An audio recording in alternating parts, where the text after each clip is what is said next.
Live from Las Vegas, the Snake Sports Talk Show with Jake Silva starts right now.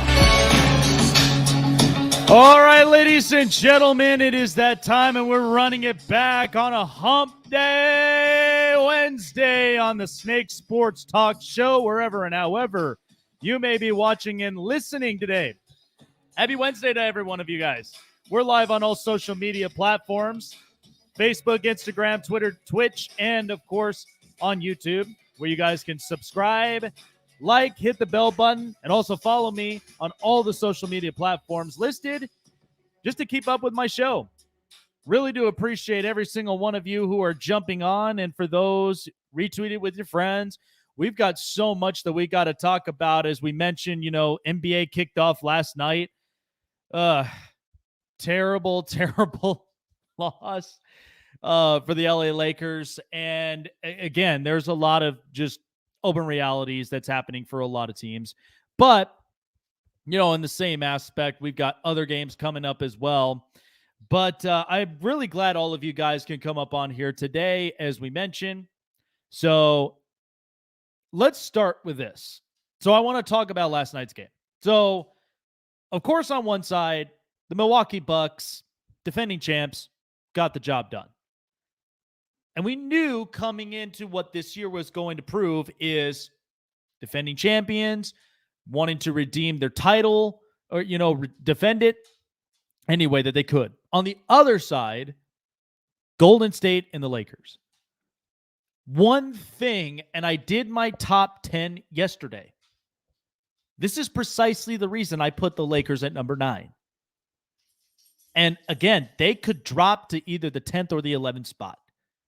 But when I looked at every one of the power rankings in the NBA just before the season started, I was absolutely appalled because they all had the Lakers either at 3 or 4. And why is it that people would have ranked them this high? Because first of all, what are the reasons that we end up jumping on them to get up into the top 5?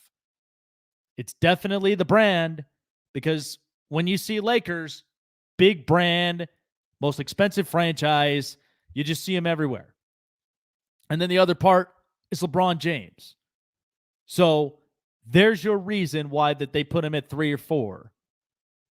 But when you actually look at it with logic and also with realism, this is not a team that altogether, they could maybe make the playoffs, but is not going to guarantee you winning a championship. I do like LeBron. I do think he's a really good player.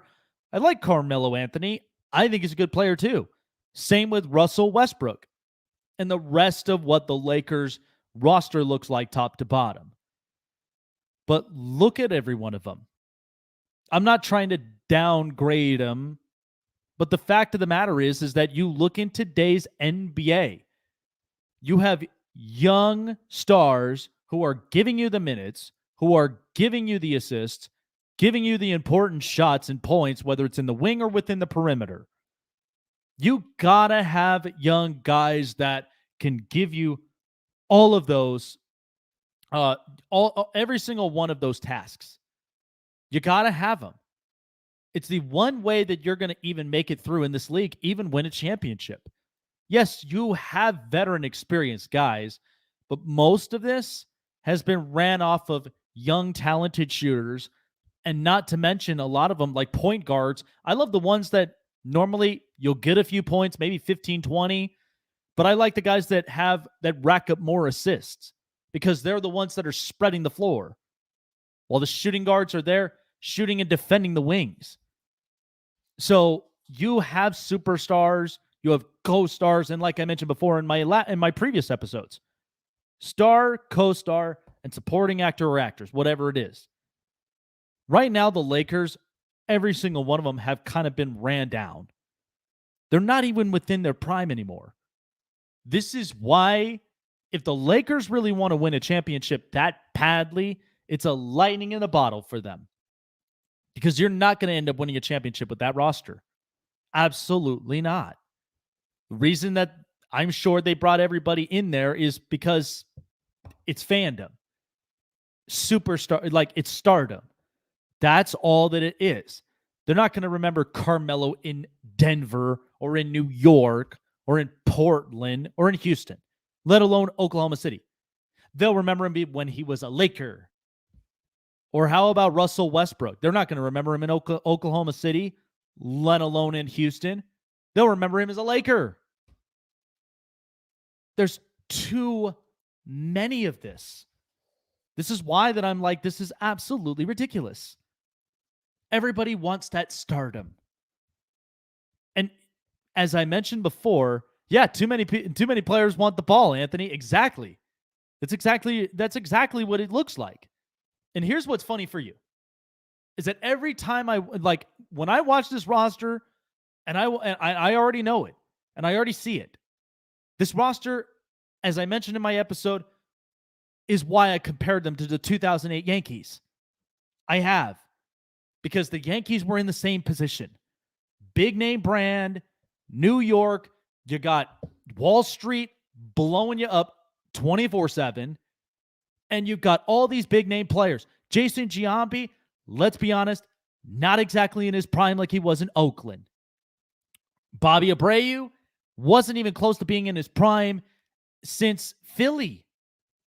And not to mention Mike Mussina, we watched him in Baltimore, didn't we? There was all of these stars. For what reason? They finally figured that out the following year in 2009 where they won a World Series. They were able to get guys like Curtis Granderson, Mark Teixeira, AJ Burnett, CC Sabathia. That's how they were able to win that championship. Because the more and more of those stardoms started to kind of pile up, even though they were not even winning a whole lot of games. They built them up because they know they have a lot of money. And they're able to make trades. That's why they don't care how much that they lose. That's all it is. This always happens for big name brands. But I feel like for the Lakers, they are much like the 2008 Yankees. They're a team with all these stars, all these big names, but they're past the prime. You'll win games with them, but could you win a championship? My guess is probably not. Because the Bucks, they're fresh off a championship win. You have a couple of teams that are brewing up that they want to get into the championship so badly. Denver, the Clippers, the Jazz, the Sixers. There are a lot of teams out there in this league that they want to win the championship, but you can't win them when players are just old, brittle, and at the same time, they don't even fit the system. So that's the only one reality I have on the Lakers. All right. So here's what's interesting, because of course, a team we talked about, I would say in the past month and a half, but rumored reports, and I'm just getting this courtesy of my colleagues here at Spotlight Sports Network, but I will pop it up for you now. So apparently sources are saying the Miami Dolphins are a lot closer to acquiring quarterback Deshaun Watson from the Houston Texans, and it could go down this week. Isn't that interesting? And we've been talking about this for a month and a half. This is specifically the reason they do not trust Tua, because now the news is sparking back up again. But the only big risk is that Deshaun personally has a lot of baggage. He's got to clear up all this crap. Because with all these lawsuits, with all these accusations, everything that's happening in his personal life.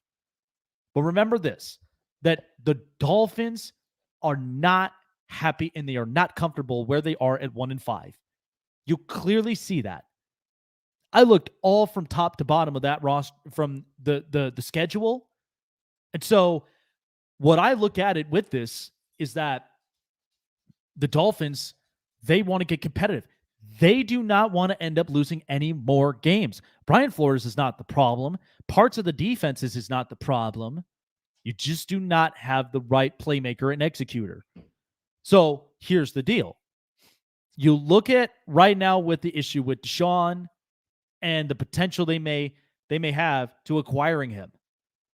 But my only guess is with the Texans, because this is what the Dolphins really have: Tua and Jacoby Brissett. My guess is they may keep Brissett because he's got the veteran experience. He's got, he's got, he's a guy that spent time in this league. So they're not going to end up losing him.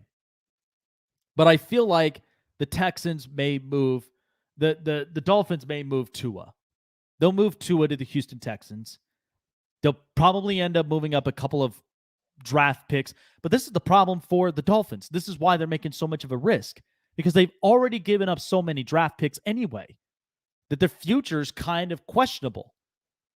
All these draft picks they acquired, giving them all up. They're willing to take the risk.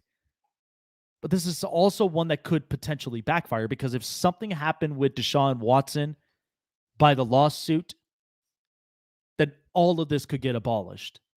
That means the Dolphins would lose the picks. They'll lose a quarterback. And then they'll lose another quarterback because of the fact of Deshaun Watson's cases. So that means Miami would be in the position where they may have to force trades in order to move up to maybe potentially get a quarterback. This is tough, folks. This is a really, really tough decision that the Miami Dolphins are going to be making this whole week. Even though I get the aggression part, they want to be the better team in the AFC East, and I don't blame them, because you're facing Josh Allen twice a year. You got New England, who I don't know if Mac Jones could truly be at his all-time best in the next 2-3 years. And then the Jets are the Jets. So that's the serious question. What do you do if you are Miami? Because all this news now continuing to pile up, and it's resurfacing again, just tells you they don't trust Tua. They much rather move off of him. They have a veteran experienced quarterback in Jacoby Brissett. They do not want to move him. And they're willing to give up picks, whatever it takes, to getting Deshaun Watson. Yeah, that would be my thing, is keeping David Mills, because, I mean, he's a rookie. You can't just, if you traded away a rookie, it would be like a Josh Rosen thing. So I think that what the Texans will have, even if the Dolphins give up Tua to the Texans, because they're going to want something compensated. They'll lose one quarterback for another. And think about the depth chart afterwards. You would have Tyrod Taylor, David Mills, and Tua Tagovailoa. Those would be your three quarterbacks right there. And Tyrod, been in this league for quite some time, but never truly got his. He's been in a mix of just unfortunate events. Because in Buffalo, he couldn't stay healthy, had a couple of concussion protocols, and they moved off him, and they got Josh Allen. Cleveland took Tyrod and then eventually was grooming up for Baker Mayfield. Then the Chargers take him as a backup for Phillip Rivers. Rivers goes to Indianapolis. Then ends up starting, but then has a punctured lung. And then Justin Herbert is the superstar. And so here we are in Houston. One thing I can tell you, I don't think that Tua is better than Tyrod. Could be better than David Mills. But this is going to be an interesting week. If this deal really does go down this week, because a lot's on the line for both teams. It's not even just one. It's both of them. The Texans will be losing Deshaun Watson, and they'll have question marks all over the place with quarterbacks, because it's like, do we go with David Mills? Do we go with Tua? Or do we go with Tyrod Taylor? Then it will be question marks on Miami's side. Did we make the right move? Did we give up too much? What's happening with Deshaun Watson in his personal cases? It's all over the place. That's where I think right now, if you look at both these teams, I don't know. Do you take the risk? So I know Miami's kind of going through their reality that Tua may is probably not the quarterback that they had anticipated, because Joe Burrow is excelling. Justin Herbert's a superstar. So they're looking at all the rest of the quarterbacks within that draft class, and they're looking back at the pick they made. They're like, man, I don't think he's a top 10. He's a top 10 draftee. So I just think right now it'll be interesting to see what Miami does, but I do think could be too much of a risk really to pull off. Coming up next, Thursday night, it'll be very interesting. Tomorrow night's going to be very interesting. And one team in particular that they're getting brittled with injuries, because now both running backs are out. There are a couple of other injuries here and there, and then Baker Mayfield is now out. So, but I'll tell you, because I have my prime predictions today, my pick is not changing. And I'm going to explain to you why I'm still going with the Browns against the Broncos. It'll be interesting to see how that all runs tomorrow night. But I think it'll be an interesting one. But there's just lots that's on the line right now for Cleveland than we think. All right, so for all of you guys, you've heard me talk about this the last couple of weeks, close to a month. I can't stop talking about it because it's such an amazing app, and it's such an amazing difference that it is making, not just in my life, but in the lives of others. It's more than just an app, because it's suited not just for fantasy competitors, not even just for, sports bettors, or even the ones that are in the money market field. But this app here in particular is definitely the one to go for. I can't even shut up about it. It's called SuperDraft Pro. Why am I talking so much about SuperDraft Pro? Because with it being more than an app, there's so many possibilities and there's so many ways that you can be a winner on this app. You ain't just being a winner going and playing games and hoping that you win big. You're also being a winner, sharing it with your friends, family, coworkers, and so much more, and getting paid doing it. You're getting paid sharing. You're getting paid playing free games. And you're building a community.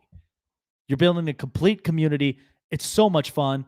I absolutely enjoy it. And right now, because it's stacking right now with NBA starting their season, NHL currently going on, baseball postseason, and there's also the NFL season.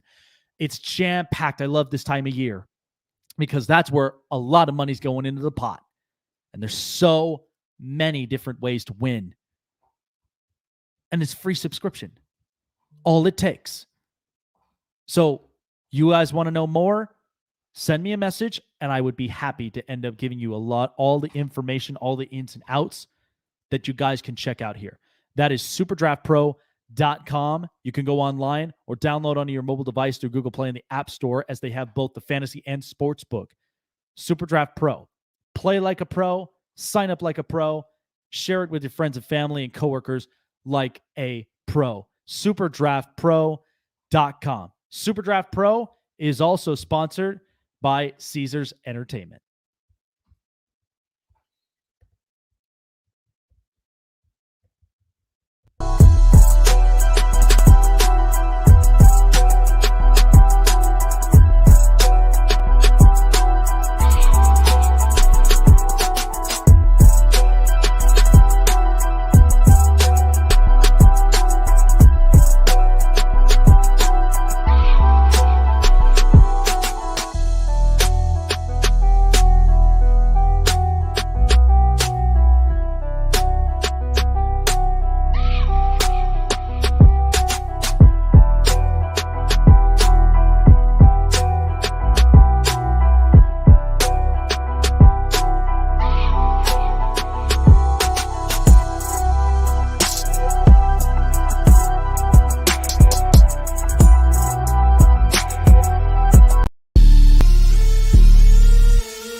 It's time! I feel like the grass is green, and everything I do is unseen. But I know that's just in my mind. I know everything is just in my mind. Do you really wanna be famous? Do you really wanna be a superstar? Do you really wanna get dangerous? Do you even know where to From O-A-K-L-A to L-V, I'm a Raider. Ain't shit you can tell me, I'm a Raider. Ain't shit you can tell me, I'm so nation. No matter the location. From O-A-K-L-A to L-V, I'm a Raider. Ain't shit you can tell me, I'm a Raider. Ain't shit you can tell me, I'm so nation. No matter the location. Just got that 83.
Bitch, I'm a ball, bitch, I'm a ball. Don't get no ball, don't get no ball. What's in my cup? What's in my cup? All of that punch, look at that punch. Bitch, I'm a ball, ballin' like Kobe. Ho, keep it moving, cause you do not know me. Bitch, I'm a ball, ballin' like Kobe. Ho, keep it moving, cause you do not know me. Bitch, I'm a bug, ain't talking Milwaukee. Tell my dog sick of me, ain't do no barking. Pass me some greens, you know I'ma spark it. Mama got ass, told her to arch it. Pull up at the spot, hop out and don't park it. Bino say, always keep one in the cartridge. With Joey out paper, so we going toxic. Came from the swamp to visit the tropics. Check out the scenery. Tell lil' mama to the backwoods right by the lake. Get my hands-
Oh, like I said before, guys, if you haven't gotten yourselves geared up, because we love it when you support the network and you show love for the network. Support your favorite network and, of course, all the shows on the network at SpotlightSportsNetwork.com under the merchandise section powered by Spreadshirt, where you can find t-shirts, hats, hoodies, accessories, and so much more online at SpotlightSportsNetwork.com under merchandise section powered by Spreadshirt. I know it's getting a little bit cooler here in the Vegas Valley, but I've been born and raised here my whole life, and sometimes when it comes to a lot of the the dry weather, whether it's dry heat or sometimes it's a little bit of just that dry cold, it really, really gets cold. I know for a fact that I get to a time where it kind of breaks out my skin. It happens all the time. It's always with my knuckles.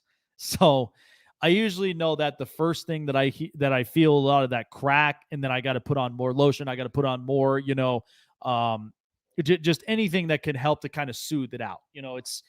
That's just usually the reality I have to deal with here in Vegas. But, I string through it. And then by the time it gets to summer, my skin's basically breathing. So, all right. So tomorrow night, we've got the Denver Broncos and the Cleveland Browns. So Cleveland is in a position where they're sitting at right now. Lots of questions on the quarterback position. They have all the pieces that they could make a serious run. But the quarterback has been the question mark for them this year. We know it's not a surprise to either one of us because we knew that this was going to be the thing walking into this season that Cleveland needed to figure out. And so what's interesting, so this is the thing for tomorrow. Baker Mayfield's not playing. Has a completely torn labrum on his shoulder. And he's been lingering on that. So Baker was saying that he was going to end up playing. He was going to end up, shaking it off, play, and see if he can win a game for Cleveland. But instead, Kevin Stefanski did not want to make that risk. So instead, he's going with Case Keenum, who he ended up coaching with in Minnesota. And here's what's also funny, too. Case Keenum also played in Denver. So he was a part of the Denver group just before they ended up going and getting Drew Lock. So he knows bits and pieces of how that organization is ran. It's interesting how we're going to see what tomorrow looks like for both these teams because Denver, they started out the year 3-0, beating the Jags, beating the Giants, beating the Jets. 3 rebuilding teams. Then they're on a complete 3-game losing streak. They're looking terrible. They're looking bad. Because Teddy Bridgewater was injured. In comes Drew Lock, completely inconsistent. Not exactly the quarterback a lot of people anticipated out of Missouri. So Denver's in a point they cannot lose any more games. And it's interesting how we're seeing it because also Kareem Hunt and Nick Chubb are hurt. So they barely have a run game. But I don't think from what I'm seeing into this specific matchup, I don't think it's going to overly rely so much on the run. Because I think Denver's done a really good job containing the run for the most part. That's not their issue. The other part is that even if you have some wide receivers hurt, Cleveland still has a bunch of them. Donovan Peoples-Jones, Rashard Higgins, they have plenty of options. Case Keenum, if you think about it, was the main reason that Minnesota was still continuously being competitive that year he was in Minnesota because they went past, Teddy Bridgewater. They went past Sam Bradford, who got hurt. And then Case Keenum comes in and still was giving them points, was giving them the opportunities, and they made it all the way to the championship game against the Eagles. And the Eagles completely blew them away. But regardless of what you thought of how that Minnesota team and how Case Keenum performed, Kevin Stefanski knows how to run an offense. So knowing you have a veteran quarterback who has been under your coaching tree, that's going to be interesting to see how Cleveland really manages all this. But I do think Cleveland, because it's on my prime predictions, and I'll explain it to you once we have it here on the bottom half of the hour. But I'm taking Cleveland. I'm not changing my pick because both defenses are really good. Cleveland has had a string where they have made a bunch of stops. They didn't even look good against the Chargers after giving up 47 points. But besides all of that, Cleveland against Denver, I do think it's kind of more of a mid-scoring game on both ends because Denver right now, they're looking a little bit inconsistent the last 3 games. They're 3-3 right now. And I don't really know what to expect out of Denver. I knew they were going to be foosgold. because you start out the year 3-0 against 3 rebuilding teams. That's not enough for me to really prove you're a contending team. You got to be able to beat teams who either were in the playoffs last year or are currently over 500. And they're very competitive. So that's where I think Denver is where I just have a lot of question marks with. I do think they are a good team, but I don't think they're going to get past that hump. And I do believe that Cleveland is going to figure this out. I think Cleveland's going to be just fine. I think they'll figure out a way to get past all of those lists of injuries. Time now, folks, for the hot press. So, of course, after all the drama as the 76ers are getting ready to start their season here, Doc Rivers ended up saying that Ben Simmons' drama muting fun of opening day for the Philadelphia 76ers. Doc Rivers ended up saying that the typical fun that surrounds opening day is muted with star point guard Ben Simmons back home under team suspension as his trade demand has kept the team dealing with the drama. As he said, quote, it's a predicament that we're in, and that part is no fun. It really isn't. We get to play right now, and Ben is not. I want Ben to be playing. That's his job. So, of course, all of the drama that's surrounding around the Sixers and Ben Simmons, clearly you see it all in black and white. He's not willing to be participating in anything that the Philadelphia 76ers are doing. None of it. So instead of just lingering all of this on and just sugarcoating it, we know that they are in a tough position because, one, you shouldn't have given him that max contract. You shouldn't have ended up coddling him after the last couple of years where he just was not himself. And you know what's funny is that, real quick, I saw this in all of my colleagues' group chat for the network. And what was interesting, in 2016, the time when Ben Simmons was about to get drafted out of LSU, they've already pointed out, one of the reporters pointed out that he's not coachable, absolutely uncoachable, and shuts down, and he's completely himself. So I don't know how you're going to end up dealing with this one way or another, but I know for a fact Philadelphia, they're going to get to their last straw with it and done. So, by the way, the Green Bay Packers, here's some interesting news that the Packers right now are going to be ready to signing edge rusher, former edge rusher of the Houston Texans, Whitney Marsalis. He was recently released in efforts to try to help out a banged up defense. So Whitney Marsalis is going to be joined by Jalen Smith, who they picked up out of the Dallas Cowboys. So it'll be interesting to see how Whitney Marsalis plugs into it. After spending 10 seasons with the franchise in Houston, he turned down more money elsewhere to join Green Bay's defense. So the Kansas City Chiefs were in the position where they would take a guy like Marsalis and who had guaranteed money owed to him as part of the Texans deal. So the Packers coach, Matt LaFleur, had ended up saying that nothing's official until then. I'm not going to say much about it. But you know how these businesses work. They're not going to say anything about it until a done deal is basically signed.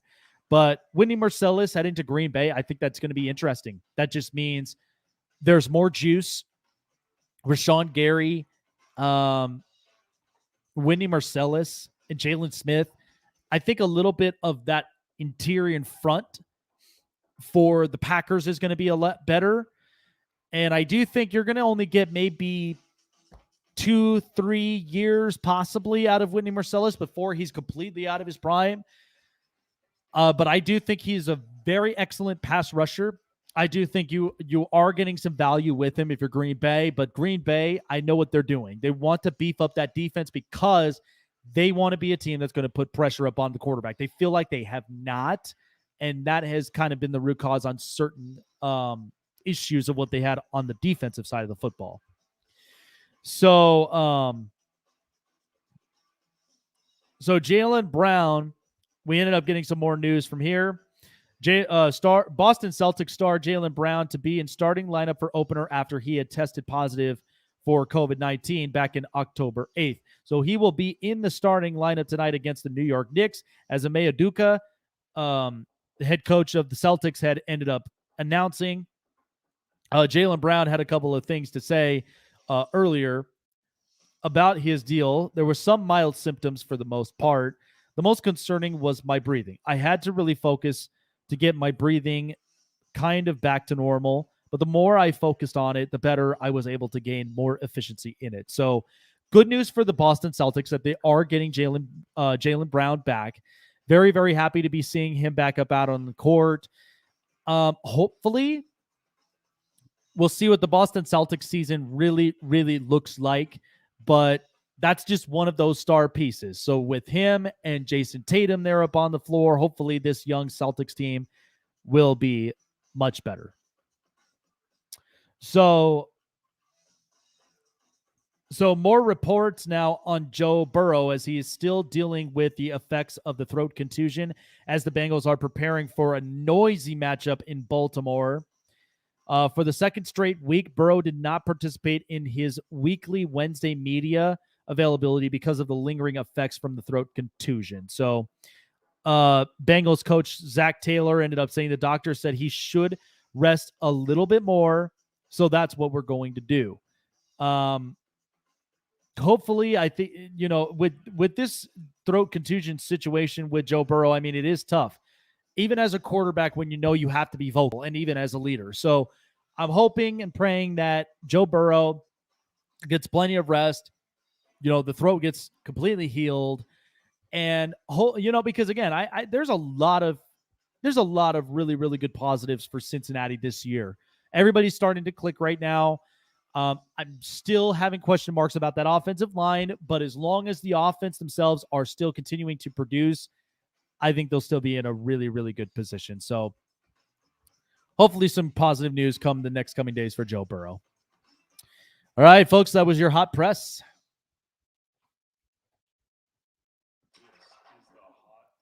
Coming up next, as always, every week, I always do have my prime predictions for week 7, and it's going to be bigger and better than ever. We actually did really, really good this past week in week 6, so I am excited to see what the prime predictions are going to look like. I've already kind of given you a little bit of a taste, maybe a small appetizer on what tomorrow night's going to be like, but there's going to be a lot more I'm going to be loading up here for you guys for prime predictions this week 7. So if you haven't done so already, what are you guys waiting for? There are plenty of deals still continuously going on. Hats, hoodies, t-shirts, coffee mugs, phone accessories, and so much more, all online on the network's branding, SpotlightSportsNetwork.com, under the merchandise section, powered by Spreadshirt.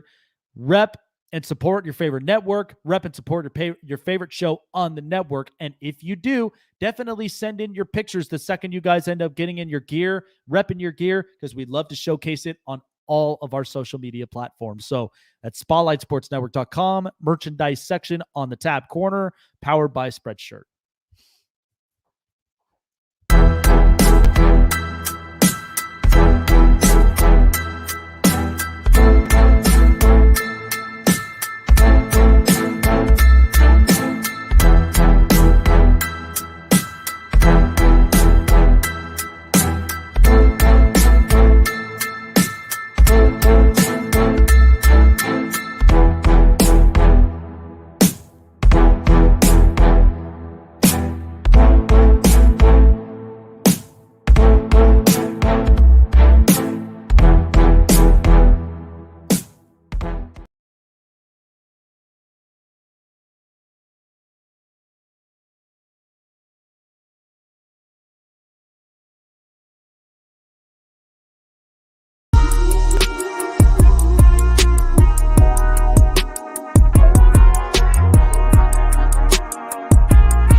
Do you like the Oakland A's? Are you a fan of the Golden Knights? Do you love the Los Angeles Chargers? Well then, my friend, you're in the right place. This is the Snake Sports Talk Show with your host, Jake the Snake Silva, brought to you by the Spotlight Sports Network.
Well, folks, as always, and of course, it's always the usual here on the Spotlight Sports Network and, of course, on the Snake Sports Talk Show. We really do appreciate every single one of you guys being on here today. And we are getting ready to do our best for last. But if you guys haven't done so already, like, subscribe, hit the bell button for all latest notifications. And, of course, keeping your guys' selves up to date on every episode, every week of the Snake Sports Talk Show. We really do appreciate your guys' love and support every day, every week, because the more and more, hopefully we'll get more new subscribers, new viewers, and new listeners. But that's what we strive for, is keeping you guys up to date with everything happening in all of sports. So, Prime predictions, week 6 was really, really good. And I think we've only had maybe 3 losses. We're getting closer and closer and closer. You know, I haven't even hit a complete spot yet. And that's kind of something that I've always strived for. So, like growing up as a kid, I remember there was one time where my biological father, we were at home and we always did this thing. This is how I ended up getting more into sports betting and mostly into the NFL. But when I was watching him just doing all of his sports bets, he was definitely going by exactly what those teams looked like in the previous week and what they're going to look like next week. So we had an 8-teamer in the morning, and he went undefeated. 8-teamer, 8-0. I was completely appalled. And you know what's funny? And I'm sure for a lot of my colleagues who are probably watching this here today, but that game that literally got him the 8-0 was literally the game for the Philadelphia Eagles. That was the game that got him the 8-teamer, 8-0, because it was a lateral pass that one of the players got tackled. Football was loose up in the air, and one of the players caught it and ran it all the way for a touchdown. That was ball game. That was where he was able to seal the deal. 8-0. Like, we all just went nuts. So it was a lot of fun. It was great. But that's how I started getting more into sports betting and more into also up into the sports and even in the NFL. So, all right, like usual, all odds are provided by SuperDraft Pro. Draft like a pro, play like a pro, share like a pro, and sign yourselves up today. The subscription is free when you go online to SuperDraftPro.com.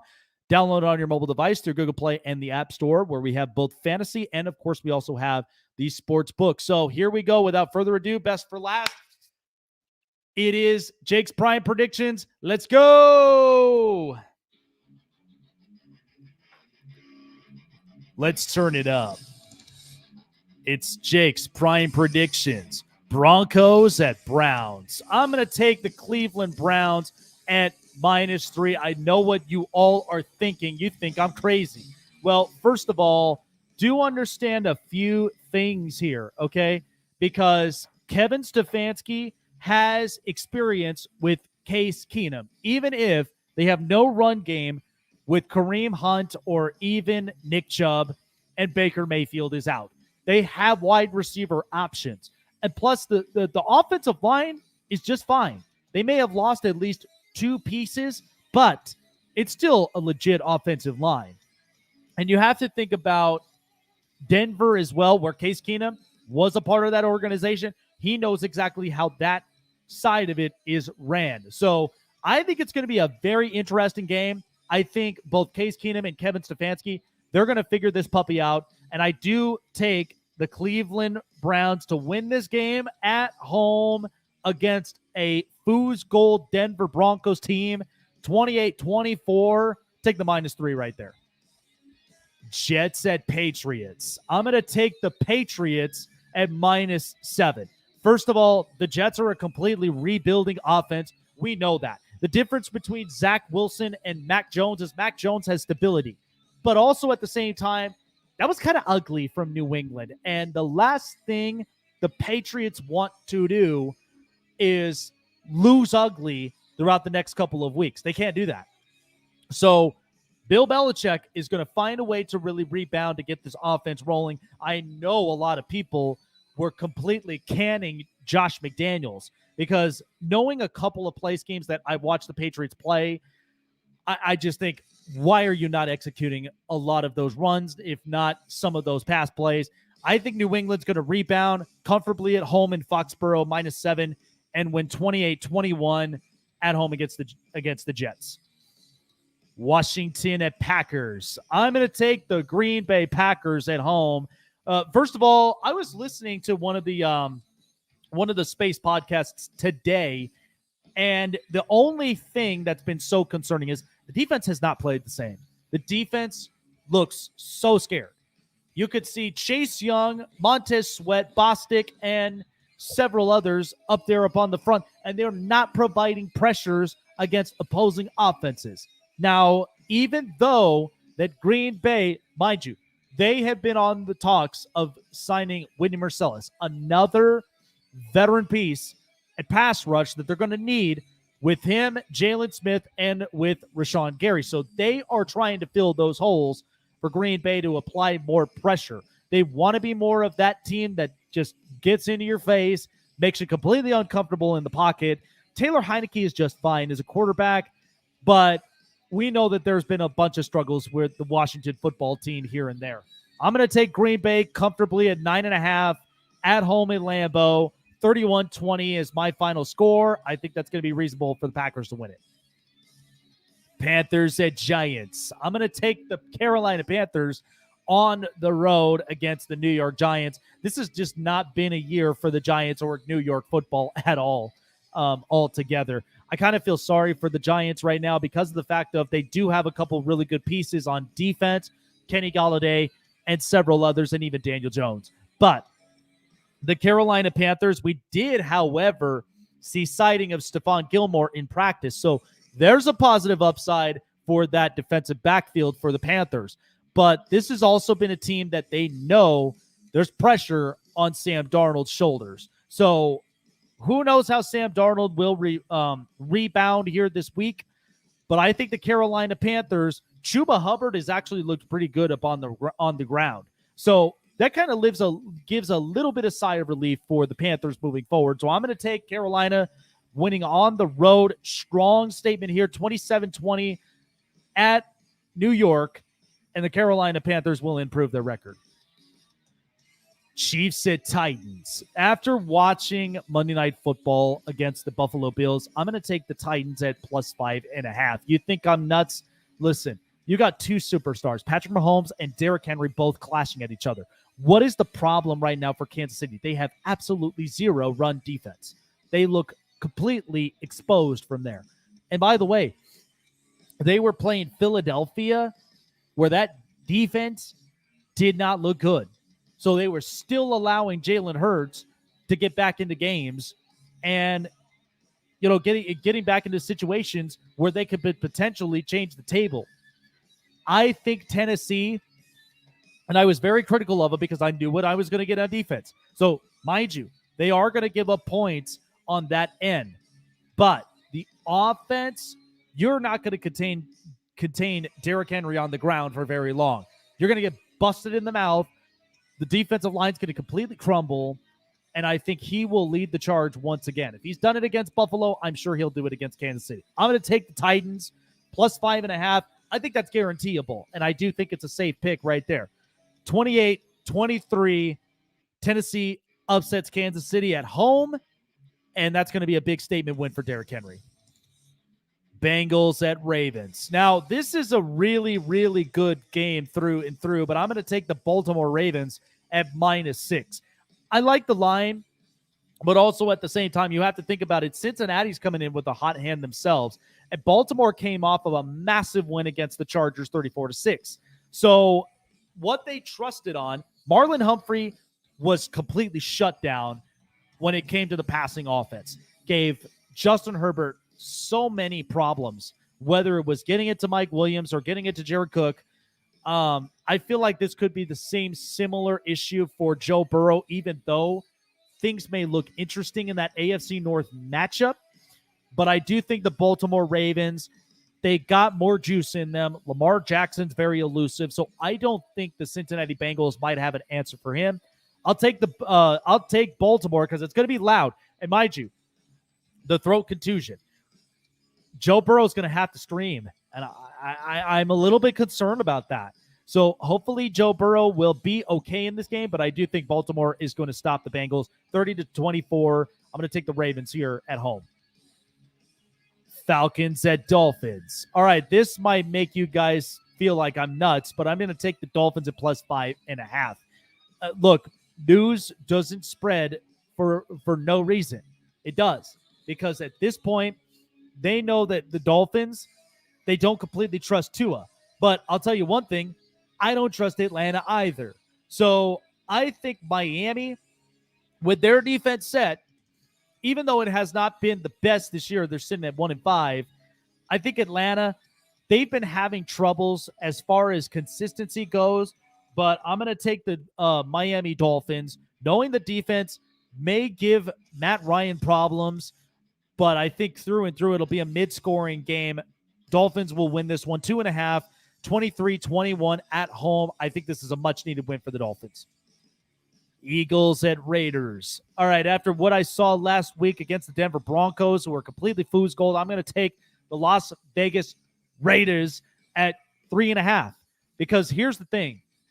I knew last week was going to be a complete statement game. Now, I'm not saying that the head coach for the Raiders right now is basically the answer to all their problems. But you have to look at all of the offensive efficiencies.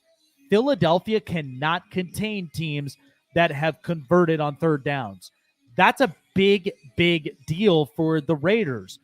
They know for a fact they've got all those offensive pieces when it comes to Bryan Edwards, Henry Ruggs, and also Hunter Renfrow. They know that Derek Carr is efficient enough that he's going to execute those plays, get the Raiders back into position. But Philadelphia, I'm not saying bail on Jalen Hurts right now, but I do think it's a slow, steady process. But Philadelphia, they've been banged up all up on defense. They got no linebackers. They've got no secondaries. So it's going to be tough to really contain Darren Waller all through and through. So I'm going to take the Raiders to win at home in Vegas. I think that's going to be an interesting game. We'll get an awful lot of East Coasters here in Vegas. And I'm going to take them to win 27-21. Raiders, after a statement game, they're going to continue up onto that streak. Lions at Rams. All right, this is pretty obvious. I don't really have to explain it much, but the LA Rams, I feel like, are very much going to blow away the Detroit Lions, minus 15. I mean, first of all, the Detroit Lions have not even come close to where they are right now, and it's been kind of sad seeing that. So, and ultimately, I mean, Matthew Stafford against his former club in Detroit, in LA, this is going to be interesting because I know for a fact Jared Goff is circling over this game particularly because he wants to prove he was not the issue. He was not the reason that the Rams couldn't even win majority of their games, let alone winning the Super Bowl. So, but I do think it's a little bit more over-exaggerating than people think. So I'm going to take the Rams to win 33-17. It's just going to be atrocious for Detroit on that defensive side of the football. Texans at Cardinals. All right, I'm going to take the Arizona Cardinals here at home. Perfectly in the best position right now against the Houston Texans, even though that they're right up onto the news with the Deshaun Watson thing. 17.5 is the bet line. I'm going to take them to win 33-14. Not much really to say about this because this is a team right now that's going to remain undefeated, and this is kind of one of those throw-in games. So I'm just going to make it simple and clear. Arizona Cardinals are going to blow them out. Bears at Buccaneers. All right, so this will be interesting. 12.5. I'm going to take the Tampa Bay Buccaneers. Now, remember, this is also a team that the Buccaneers and Tom Brady forgot what quarter it was and what down it was the last time these two met last year. Now, I'm sure that Tom understood and he learned from his mistake that past year. So I think Tampa, and what's wrong right now with Chicago is that they do not have enough protection for Justin Fields. Even though I do love his style of play, this has just not been good for Chicago moving forward, even though they won big-time games against the Raiders, and they've also tried to stay competitive in certain games. But I think against Tampa, they may put up more points than 20 or so, but I think reasonably at 12.5, I'm going to take Tampa to win this one, and I do think they're going to learn from last year's mistakes, 35-20 against the Bears. Tampa wins. Colts at 49ers. All right, I like this. I actually really like this. +4 at San Francisco on a Sunday night.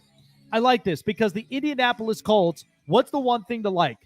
They got T.Y. Hilton back. He will be healthy. So that means Carson Wentz has another option. And also, this rush for Indianapolis with Jonathan Taylor is going to cause a lot of problems for San Francisco's defense. This is kind of interesting to see how this offense has really been playing out for the 49ers. Now, I know they've been trading off with Jimmy Garoppolo and Trey Lance, but Kyle Shanahan really needs to get things going for this team. They've been banged up all up on the backfield. They've had a couple of injuries here and there. They're still without their main runner. So I do not know what you're going to get out of San Francisco, but I do know what you're going to get out of the Indianapolis Colts. +4 is a favorable number to go for. 28-24. Colts are the underdogs here on a Sunday night, so I'm going to take them to win 28-24, upsetting San Francisco. Saints at Seahawks. So, of course, the Seahawks, by the way, there were some news reports that they had ended up acquiring Jacob Eason from the Colts. I'm going to take the New Orleans Saints on the road, -5. The Seahawks right now they've got no answer for their defense at all. They've lost the last couple of games, very ugly. And by the way, Jameis Winston, he's a slow and steady progress. Very different than what we've normally seen him being loose, relaxed, and just gunning it out left and right in Tampa. It's actually much better. I think Sean Payton has really tightened the strings up for Jameis. And I think the Saints, they still have a lot of real good pieces on defense. So it's going to cause problems for Geno Smith and the rest of that offense for Seattle. Even though they may find ways to get back up into the game, I don't think it's going to be enough, even on a primetime game on Monday. So I'm going to take the Saints to win 27-24. 20 in Seattle. Saints right now, they're looking like the better football team, and Seattle, they just got to be crossing their fingers every single week, hoping that some sort of positive news is going to come back. So there you go. My prime predictions all throughout this week. It's actually a little bit similar to what last week kind of gave me. There's about 3 underdogs. So I've got the Browns, Patriots, Packers, Panthers, Ravens, Raiders, Rams, Cardinals, Buccaneers, and of course the Saints all on the favorites. Colts, Dolphins, and the Titans are my underdog picks. Again, I do think that's going to be interesting. Maybe a trap game between Atlanta and Miami. But the Colts, I really do like at a +4. I really, really like that number. In Kansas City, they are such a suspected defense. There's not much really that I could say about that at all. But I do think Tennessee and what I've seen out of Derrick Henry all throughout last night or the last week against Buffalo, that's going to be about as same and as similar as you're going to get it against Kansas City. So I think Tennessee, they might walk away with that game regardless, even if they give up points to Patrick Mahomes in that game. All right, guys, that's going to do it for me this week here for the Snake Sports Talk Show. I really do appreciate every single one of you guys coming by. Like, subscribe, hit the bell button for all the latest notifications, and keep yourselves up to date on future and, of course, watching past segments on the show. And also, all of my odds are provided by SuperDraft Pro. So draft like a pro, sign up like a pro, share like a pro, and win free games like a pro at superdraftpro.com on your mobile device through Google Play and the App Store. Fantasy and sports books, it's all available for you guys. Thank you guys so much for joining me here this week. And we will see you guys very, very soon here on the next episode of the Snake Sports Talk Show. Take care. Have a great night. Have a great week. And we'll see you guys soon.